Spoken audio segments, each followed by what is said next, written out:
చూస్తున్నారు కదా, ఒకప్పుడు మా గ్రామంలో చాలా బాగా వ్యవసాయం చేసేవారు. కానీ ఇప్పుడు అంతా ఉరుకుల పరుగుల జీవితం కాబట్టి ఏంటంటే చూసారు కదా, ఆ గట్ల దగ్గర ఏంటంటే ఉమ్, తుప్పలు కొట్టడం కానీ, లేదంటే గట్లు శుభ్రం చేయడం కానీ లేదు అసలు. జనాలు ఏంటంటే మా పల్లెటూరులో కూడా వ్యవసాయం అనేది తగ్గిపోతుంది ఫ్రెండ్స్. ఒక రకంగా ఇది బాధాకరమైన విషయం. ఎందుకంటే వ్యవసాయానికి పట్టుగొమ్మలు అంటే దేశానికి పట్టుగొమ్మ పల్లెటూరులో ఎలాగో వ్యవసాయానికి కూడా పల్లెటూరులో మెయిన్ కదా. కానీ ఇక్కడ ఎక్కువగా సేంద్రియ వ్యవసాయం చేస్తారు. ఎక్కువగా రసాయన వ్యవసాయం చేయరు. ఎందుకంటే సేంద్రియ వ్యవసాయం పెంట కానీ, ఆవు మూత్రం కానీ, వేపాకులు కానీ ఇటువంటివన్నీ వేసి మరీ పండిస్తారు ఫ్రెండ్స్. కానీ అందరూ ఏంటంటే బిజీ వర్క్ చేస్తున్నారండి. అంటే బిజీ వర్క్ అంటే ఫర్ సపోజ్ కుటుంబాన్ని పోషించుకోవడం కోసం వేరే ఊర్లు వెళ్ళిపోవడం, లేదంటే పిల్లలకి జాబ్ రావడంతో, లేదంటే కుటుంబ సభ్యుల్లో ఎవరైనా సరే ఎక్స్పైర్ అవ్వడం. ఆ ఎక్స్పైర్ అయిన తర్వాత ఇంక వ్యవసాయం మీద ఉండదు అనమాట వాళ్ళకి. అందువల్ల కొన్ని అలా జరుగుతున్నాయి. కొన్ని మాత్రం కొడుకులు ఉద్యోగం రావడం వల్ల ఇప్పుడు ఇది చూస్తున్నారు కదా, ఈ పొలం మాదే. అంటే మా పెద్దనాన్నలు కదా అనమాట.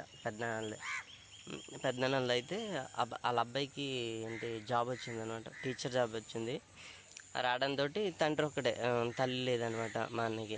అయితే ఏమైందంటే ఉద్యోగరీత్యా వేరే ఊరు వెళ్ళిపోవాల్సి వచ్చిందనమాట. వేరే ఊరు ట్రాన్స్ఫర్ అవ్వడంతో పొలం పనులు చూసుకునే వాళ్ళు కూడా లేకపోవడంతో ఇలాగ వదిలేశారనమాట. లేదంటే ఒకప్పుడు అన్నీ బాగా వ్యవసాయం చేసేవాడు, చదువుకుంటేనే వ్యవసాయం చేశాడు, బీఈడీ చేశాడు అనమాట. బీఈడీ చేసి రీసెంట్గా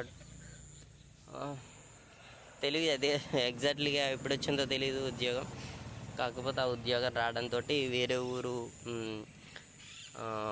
టీచర్ పోస్టింగ్కి వెళ్ళవలసి వచ్చింది అనమాట. అందువల్ల ఇలా పొలం వదిలేవాల్సి వచ్చింది. అంటే దీని కింద మా పొలం ఉంటుంది అనమాట.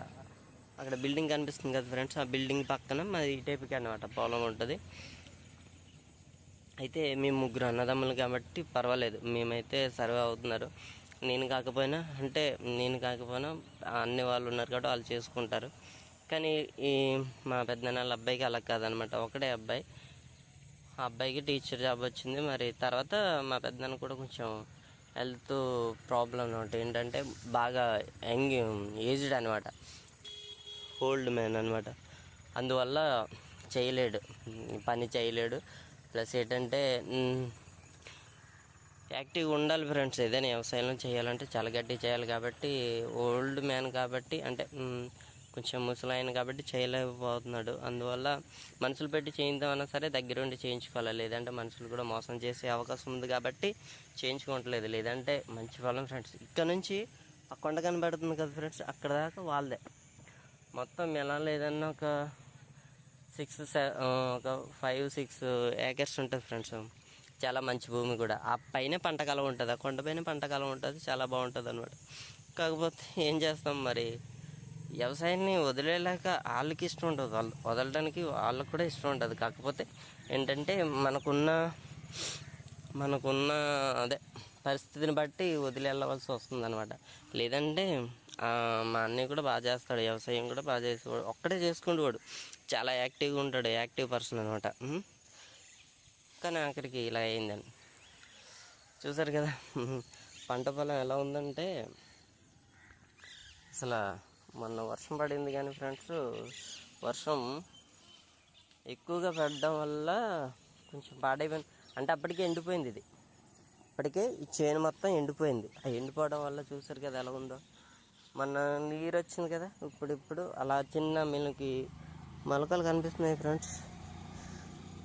చూడండి, మొలకలు కనిపిస్తున్నాయి. అంటే వాటిని ఏమంటారంటే వెన్నెలు అంటారు అన్నమాట. అక్కడి నుంచే మనకి ధాన్యం అనేది వస్తుంది అనమాట. కానీ ఇది లేదు, అసలు ఏం రాలేదు. మళ్ళీ మా పొలం అయితే కొంచెం పర్లేదు ఫ్రెండ్స్. ఎందుకంటే మాకు చెరువు ఉంది మధ్యలో, మా పొలానికి మధ్యలో చెరువు ఉంది అనమాట. చెరువు వల్ల కొంచెం పర్లేదు, బాగుంది.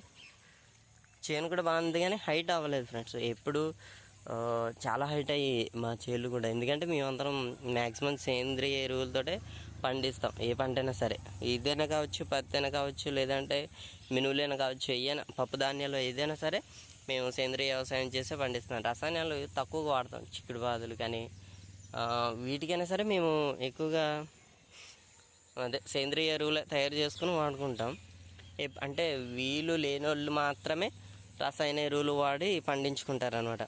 అంటే సమయం లేనోళ్ళు వీళ్ళు ఏం చేస్తారు, అప్పటికప్పటికి సేంద్రియ రసాయనాలు వాడలేరు కాబట్టి